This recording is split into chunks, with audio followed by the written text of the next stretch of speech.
Hello friends, welcome to my channel.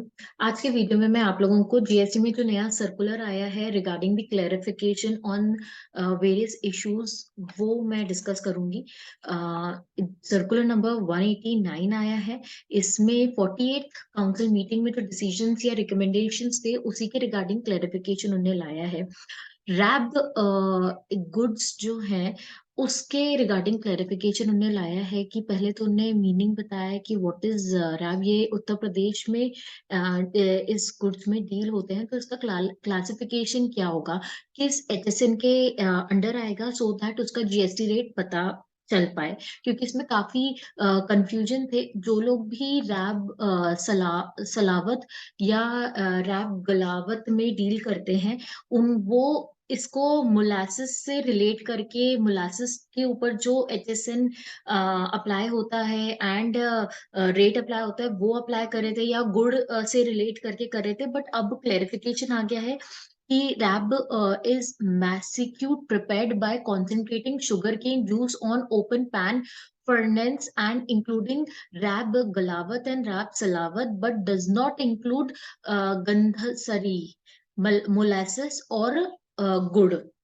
Although a product of sugarcane, rab exists in semi-solid liquid form and is thus not covered under heading 1701. भले ही रैब भी sugar cane के से ही produce होता है, but इसका जो form है वो सेमी सॉलिड लिक्विड फॉर्म है, इसलिए ये 1701 एंट्री में फॉल नहीं करेगा। वैसे ही ऑनरेबल सुप्रीम कोर्ट के judgement in Krishi Utpadan Mantri Samiti versus Messrs Shankar Industries and other has distinguish रैप फ्रॉम मोलासिस। मोलासिस भी नहीं है रैप, इस वजह से 1703 से भी बाहर कर दिया है इसको। तो अब जो रैब है ये 1702 एंट्री में फॉल करेगा और इसमें जीएसटी 18% लगेगा। तो this is the first clarification. Then second is regarding byproduct of milling of dal and pulses such as छिलका, चूरी, चूनी। इसको भी उनने 1 जनवरी 2023 ऑनवर्ड्स ये जो गुड्स हैं इनको एग्जेम्प्ट कर दिया है under GST vide serial number 102C of schedule of notification number 2/2017। तो 48th मीटिंग में जो रिकमेंडेशन था to fully exempt the supply of subject goods irrespective of its end use. Hence, now this has been effectively from 1st January 2023. अब by products exempt रहेंगे।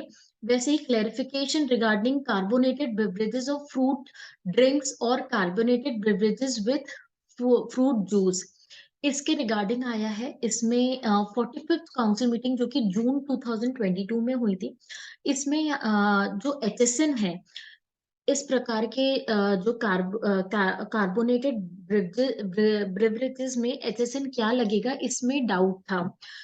तो उनने बताया कि on the recommendation of the council recommendation of the GST Council in its 45th meeting, a specific entry has been created in notification number 1/2017 central tax rate dated 28th June 2017 and notification number 1/2017 compensation cess rate dated 28th June 2017।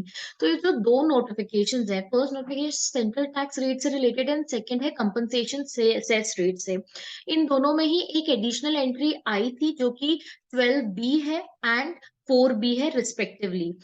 1 अक्टूबर 2022 से ये entries effective हुई हैं, जिनका description carbonated beverages of fruit drink and carbonated beverages with fruit juice ये है। अब इसमें ना क्लेरिफाई ये किया गया है कि जो 6 डिजिट एचएसएन है वो कौन सा लगेगा।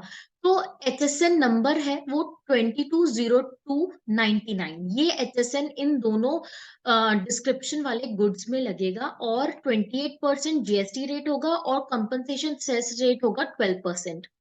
तो ये दूसरा क्लेरिफिकेशन है। नेक्स्ट क्लेरिफिकेशन आया था फ्राइम से related, applicability of GST on snack pellet manufacture through extrusion process fryums, basically fryums.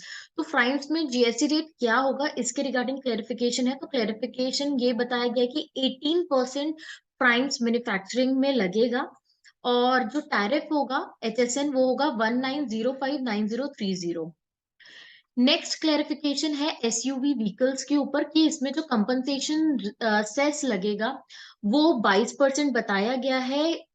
1 जनवरी से 22% कंपनसेशन सेस लगेगा, बट सारी एसयूवीज में नहीं। एसयूवीज वो वाली जो कि स्पेशली हेडिंग 8703 में फॉल कर रही हो। और उसका स्पेसिफिकेशन भी बताया कि फर्स्ट ऑफ ऑल वो SUV with engine capacity exceeds 1500 CC हो, length exceeds 4000 mm and ground clearance is 170 mm and above. अगर ये तीन स्पेसिफिकेशन है एसयूवी में, तो उसमें कंपनसेशन सेस 22% लगेगा। नेक्स्ट है आईजीएसटी रेट को लेके। IGST rates on goods specified under notification number 3/2017। जो रिप्रेजेंटेशन था कि आईजीएसटी रेट गुड्स लिस्ट में जो चेंज लाया गया था वो ये था कि सब में इंक्रीज कर दिए थे, 5% से 12% जीएसटी रेट कर दिए थे। जो भी फॉल हो रहे हैं under chapter specified in the list annex two notification number 3/2017। But जब हम इंपोर्ट करते हैं तो इंपोर्ट के केस में उन्हें लोअर कर दिया था rate. when imported for the specified purpose like petroleum operation, bed methanium operation, and subject to the relevant condition prescribed in the said notification. However, some goods specified in the list annexed to notification number 3/2017 are also eligible for lower schedule rate of 5% by virtue of their entry in schedule number 1 of notification number 1/2017.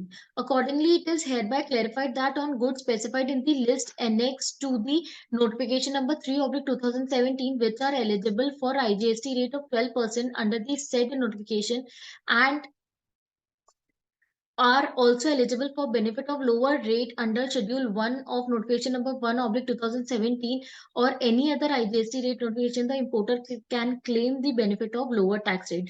तो इस IGST जो list है उसके specific जो list attach थी उसके rates भले ही बढ़ा दिए थे 5% से 12%, बट कुछ गुड्स थे जो कि अभी भी एलिजिबल थे फॉर लोअर टैक्स बेनिफिट। तो उसमें से इम्पोर्टर जो जो उस लिस्ट में फॉल करते हैं वो लोअर रेट भी बेनिफिट एंजॉय कर सकते हैं। तो these were the clarification in circular number 189। Hope आपको ये समझ आया होगा। तो प्लीज मेरे वीडियो को लाइक करें एंड चैनल को सब्सक्राइब करें। Thank you.